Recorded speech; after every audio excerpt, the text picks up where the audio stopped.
Hello ફૂડી friends, કૃષ્ણકા kitchen ખજાનામાં તમારું સ્વાગત છે. દરેકના ઘરમાં થતું હશે કે ડિનરમાં શું બનાવીએ, રાઈટ? તો ચલો આજે હું ખૂબ જ સરસ રાજસ્થાનની ડિશ લઈને આવી છું, દાલ બાફલો. દાલ બાટી અને દાલ બાફલો એમાં સૌથી મોટો ડિફરન્સ બાટીને કઈ રીતે તમે પ્રોસેસ કરો છો એમાં છે. દાલ બાટીને શેકીને બનાવવામાં આવે છે, જ્યારે દાલ બાફલાની અંદર જે બાફલો હોય છે એને ટ્રેડિશનલી ગરમ પાણીની અંદર બોઇલ કરવામાં આવે છે. તો ચલો આજે એની રેસીપી ફટાફટ જોઈ લઈએ. જો તમને મારા વિડીયોઝ પસંદ આવતા હોય તો લાઈક કરો, શેર કરો અને સબસ્ક્રાઈબ કરો. તો સૌથી પહેલાં આપણે દાળ બનાવીશું. એના માટે એક બોલની અંદર મેં અડધો કપ જેટલું મગની ફોતરાવાળી દાળ લીધી છે. હવે એમાં અડધો કપ મગની મોગર દાળ એડ કરીશું, 1/4 કપ તુવેરની દાળ, 1/4 કપ મસૂરની દાળ, 1/4 કપ અડદની દાળ.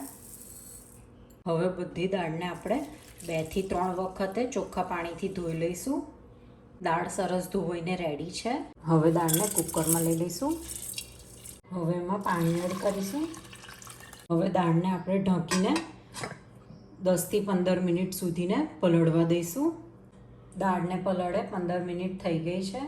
હવે અંદર એડ કરીશું મીઠું, હળદર, ધાણા જીરું પાવડર. મિક્સ કરી લઈશું. હવે આપણે દાળને બાફી દેવાની છે. આપણે 3 થી 4 વિસલ વગાડીને દાળ બાફી લઈશું. દાળ આપણી બફાઈને રેડી છે. હવે આપણે દાળનો વઘાર કરી લઈશું. હવે અંદર એડ કરીશું 2 ટેબલ સ્પૂન જેટલું તેલ. હવે અંદર એડ કરીશું 3 to 4 ટેબલ સ્પૂન જેટલું ઘી. ઘી તેલ ગરમ થાય એટલે લઈશું અંદર જીરું. હવે અંદર એડ કરીશું તજ, લવિંગ, તમાલપત્ર અને વઘારના મરચાં, હિંગ, હળદર, મીઠી લીમડીના પાન, 2 મોટા ટામેટાં સમારીને લીધા છે, આદુ મરચાંની પેસ્ટ, મીઠું. આપણે દાળની અંદર ઓલરેડી મીઠું એડ કરી દીધું છે એટલે આપણે વઘારની અંદર ટામેટાના ભાગનું જ મીઠું એડ કરીશું. હવે આપણે શેકી લઈશું અને ટામેટાં સરસ ચડી ગયા છે. હવે અંદર એડ કરીશું ગરમ મસાલો. હવે અંદર એડ કરીશું બાફેલી દાળ. હવે દાળને વઘાર સાથે મિક્સ કરી લઈશું. દાળને હવે 5 થી 7 મિનિટ સુધીને ઉકળવા દઈશું. દાળ સરસ ઉકળી ગઈ છે. હવે આપણે એની અંદર એડ કરીશું લીંબુનો રસ. અત્યારે હું 2 ટેબલ સ્પૂન જેટલો લીંબુનો રસ એડ કરું છું. હવે આપણી દાળ રેડી છે. હવે આપણે બનાવીશું બાફલો. તો એના માટે મેં પીળી મકાઈનો 2 કપ જેટલો લોટ લીધો છે. લોટ ચાળીને લેવાનો છે. જો તમારી પાસે પીળી મકાઈનો લોટ ન હોય તો તમે ઘઉંનો જાડો લોટ પણ લઈ શકો છો, અથવા તો ઘઉંના લીસા લોટની અંદર અડધો કપ જેટલો સોજી એડ કરીને પણ તમે બાફલો બનાવીને રેડી કરી શકો છો. હવે લોટની અંદર આપણે લઈશું મીઠું, હળદર, અજમો લઈશું. હાથેથી આવી રીતના ક્રશ કરીને ખૂબ જ સરસ એની ફ્લેવર આવશે.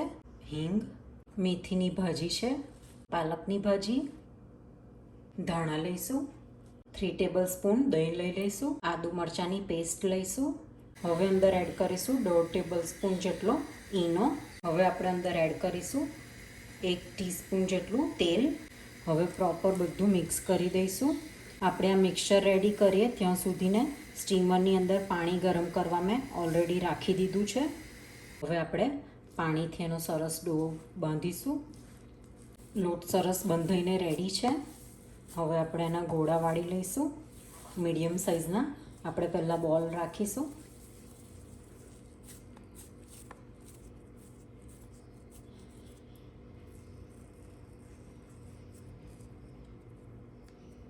બાફલાને હવે આવી રીતનો આપણે શેપ આપીશું.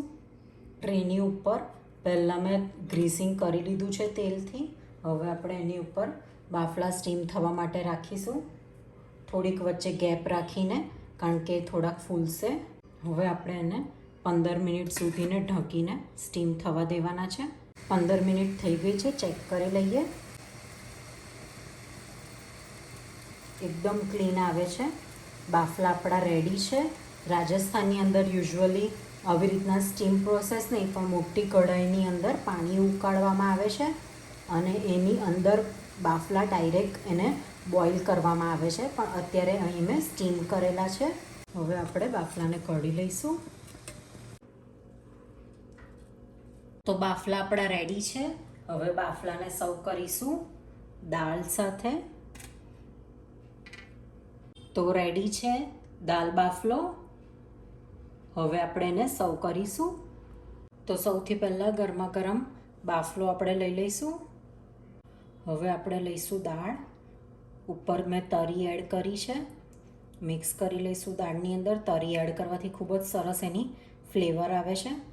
હવે દાળ પર લઈ લઈશું.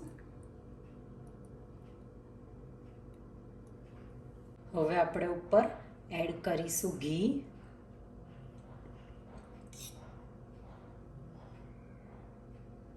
તો રેડી છે આપણો દાલ બાફલો. તો ચોક્કસથી તમે ઘરે બનાવો દાલ બાફલો.